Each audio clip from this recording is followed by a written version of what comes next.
Resident Evil 2.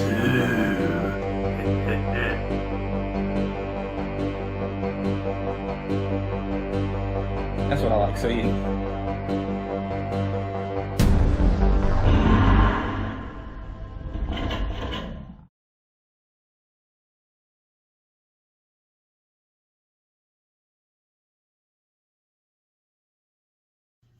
Hello everyone, this is the Weasel here. Just me today. Actually, we're in my room, more specifically my game room. What I'm actually here to talk to you about is my setup. What I've been working for years on. I'm still not done with it, but it is a work in progress, and I am proud of what I have so far. What kind of brought about this video is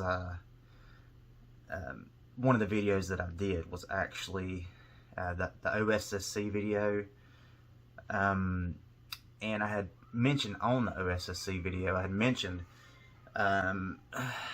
PVMs or CRT monitors as well, and it kind of got me thinking, you know, it'd be cool to do a video of all my monitors and my game systems and stuff like that. So yeah, I'm going to be showing you my single PVM monitor that I have, and a couple other of my CRTs today. I'm going to show you my retro gaming systems. Pretty cool. I wish I had even more, but it's what I got, and I got most of the main ones.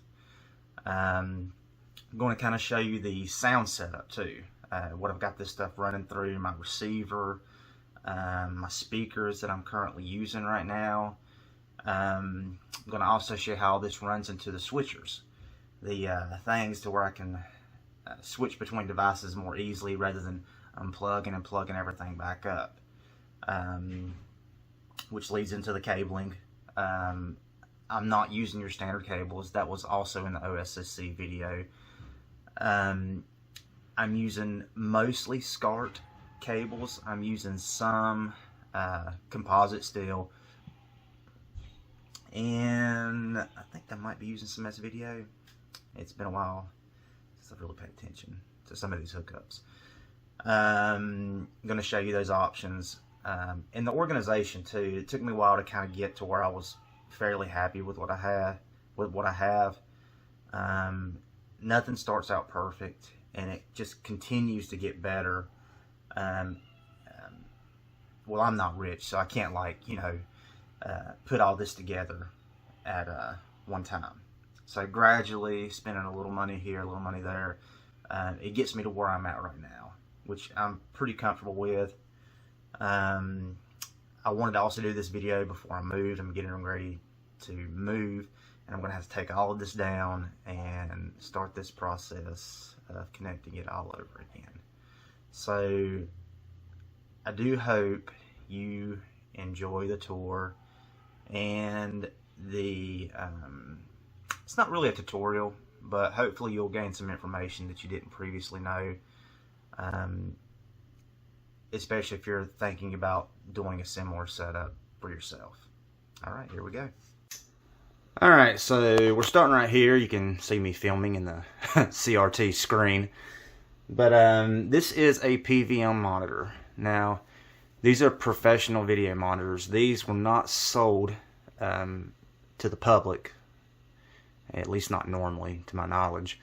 They were used as broadcast monitors, or they were also used in hospitals. I believe mine was used as a, I think it was an ultrasound monitor, possibly.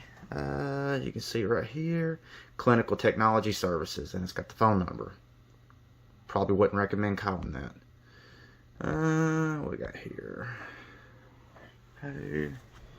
And this is an Olympus Oev203. Now, this is labeled as an Olympus, but in actuality, it is a Sony Trinitron in the disguise of an Olympus.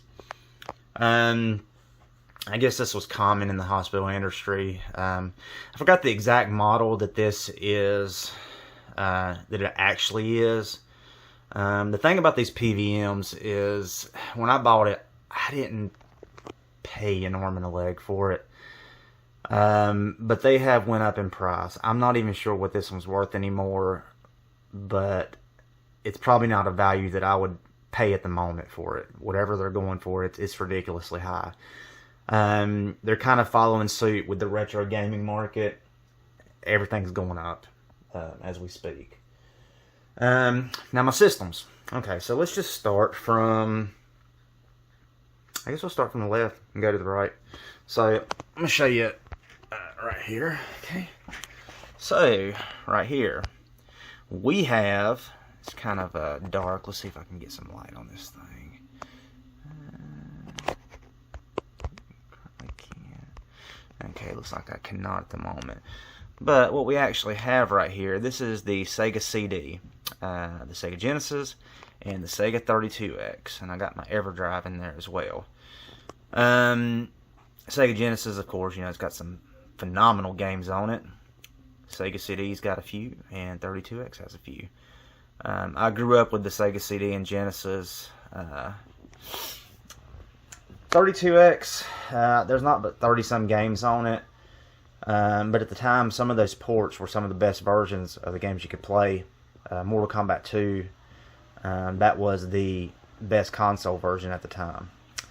Of course, we got the PlayStation 2. I got the slim model here. Super Nintendo, Nintendo 64. This is an RGB modded Nintendo 64. It has also been modded for deblur, which gets rid of that funky blur that you'll really notice it if you're playing on LEDs and LCDs. But not as bad on CRTs, but I would still recommend the RGB mod and the deblur on it, even if you're going to hook it up to a CRT or PVM. Nintendo Entertainment System, Sega Saturn, which I really haven't played a lot, in all honesty. Maybe y'all could recommend me some games to try out on it. Not really a system that I grew up with, but I've heard it's got some good ones. I've watched some videos of some games. Just what are some titles y'all would recommend? Now, something I would say as far as if you do have the EverDrive, that's not something I'm going to go into detail on, but if you are using the EverDrive for ROMs and such, make sure you own the original copies if you are playing those ROM files. Okay? Just make sure of that. Okay. Sega Dreamcast. And yeah, very, very good system. Very underrated system. Had one of my, gosh, I remember when Code Veronica came out. It was only on the Dreamcast when it originally came out, and gosh, it was so good. And there's a lot of other good games. Ready to Rumble Boxing. The list kind of just goes on and on for Dreamcast. It's very underrated. PlayStation 1, which I have another PlayStation 1 currently. It's been sent off to be modified. This is kind of just a placeholder until my other one comes in, but I'm getting it modded as well for optical disc drive replacement, the X Station. It's similar to the EverDrives, but just like I said, make sure you own the games before you play them. The thing is about these systems, they're not getting any younger. Especially with PlayStation, the eyes wear out extremely fast. They're old systems. It just puts less wear and tear on it if you're not using a disc drive. I'm choosing to not. So I've got the Atari 7800 down here. That's a pretty underrated system. I thought I would play it more than I did, but That's one of those systems too. If you know any titles that you would, recommend for me to play, I'd love to play them. It's kind of a competitor for the NES as far as graphics. Sound chip, not quite as good. It still sounds like all the other Atari systems. I got the Atari 2600 right here. Shaolin Soccer. Yep, one of the funniest movies ever made. Where's my case though? I don't know. Okay, and down here, started running out of room to a certain extent, so I placed all of my Nintendo newer systems in here, which you have the Wii, you have the Wii U, and then I have the Switch, of course. See, I'm not just retro gaming. Got the Switch right here, of course. As you can see, they kind of go from more retro to more modern. I tried to put all the retro ones on one side. This is the PlayStation 3, PlayStation 4, and I got some accessories there. So, you may be wondering like how all this is actually hooked up. Well, up here we have, and this is an older receiver. Now, it took me a while to find the receiver that I actually wanted and one that I didn't have to spend a lot on, because what I wanted on my receiver is I wanted hookups for composite, I wanted hookups for S-Video, I wanted hookups for Scarp. Now, this does not have HDMI. You can get them with all of those connections. I've ran across a couple, but they were kind of more than I was willing to pay at the time. So this is I'll kind of show you if I can climb up here and see what it looks like all back here. Kind of a mess, to be honest. But I've got most of my audio connections in here. These are audio, some video with the composite. Okay, and let's see. So, okay, so yeah, I've got my speakers right here. I've got my left and right channel. This is Clips, very good brand. Got them on a very good deal around Christmas last year. Here's the other one here, left and right channel. And I've got my Clips subwoofer down here. Like I said, I got those on an extremely good deal for what they are. My center speaker is Panasonic, and my left and right surround sound, they're kind of hidden behind everything, but they're also Panasonic. A little bit on the lower end. When I get the money to actually get more clips, I plan on getting the rest of them. Now, and it is and it isn't important, because most of these systems, especially the retro systems, anything prior to, I think, PlayStation 2, is actually, it's only 2 channels anyways, so it's not really relevant to get a 5.1 channel surround sound, unless you're dealing with newer systems, which I do have here, so it is beneficial for at least me. Okay, so switches. Now, there are multiple options available. I have one of the less expensive options, and I think this is pronounced Otaku Switches. These come from China, I do believe. There are some that are automatic, some are manual. This is a manual switcher with the housing. As you can see, these little red inputs are your switchers to go between devices right here. I do not have them labeled yet. I do plan on getting them labeled. Hopefully, when I actually move into my new home, I'm going to even set this up better and have everything labeled. Okay, so these are the Scarp cables that I had talked about previously in the OSSC video when we connected it to Caveman's OLED, LG OLED. So I have all my Scarp connections, which at the moment I have I guess I got 4 systems on Scarp right now. I've got them running into this, and then this running to my Pvm. Now there is another cable. I can't really make it out from behind here, but it is a breakout cable, and that allows you to connect it to your Pvm. Scarp breakout cable. So yeah, and then you actually wait, let's see.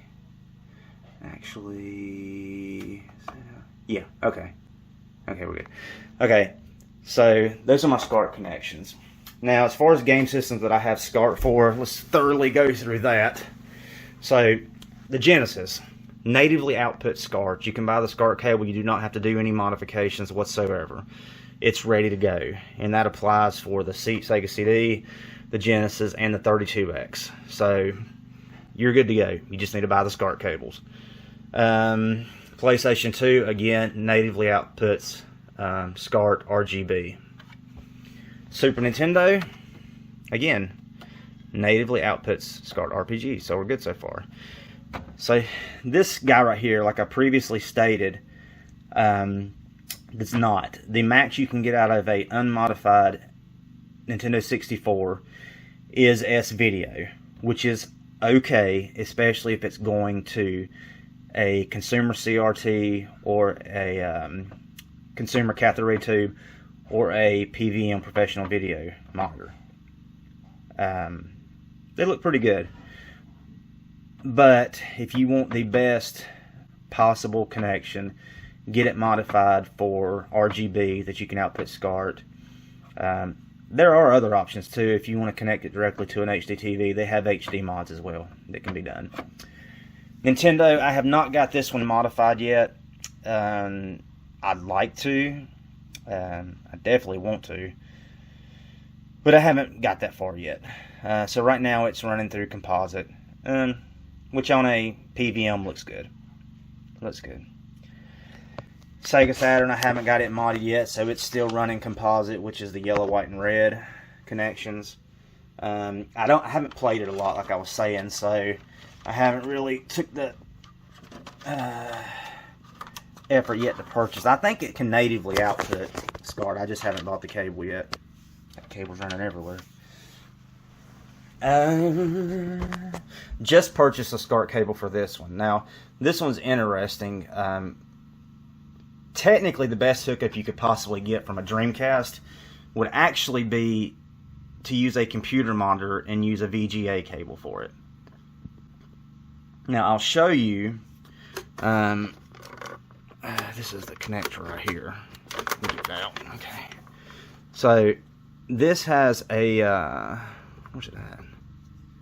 Yeah, okay, so you have a switch. Okay, so there's a tiny switch on this connector. This came from Retro Gaming Cables. I believe that's based in the UK, I think. So this one has a switch on it. So this Scarp cable, for example, so PVMs can only take at maximum, well, mine at least. I think there's some PVMs that can take a 480p signal. Correct me if I'm wrong.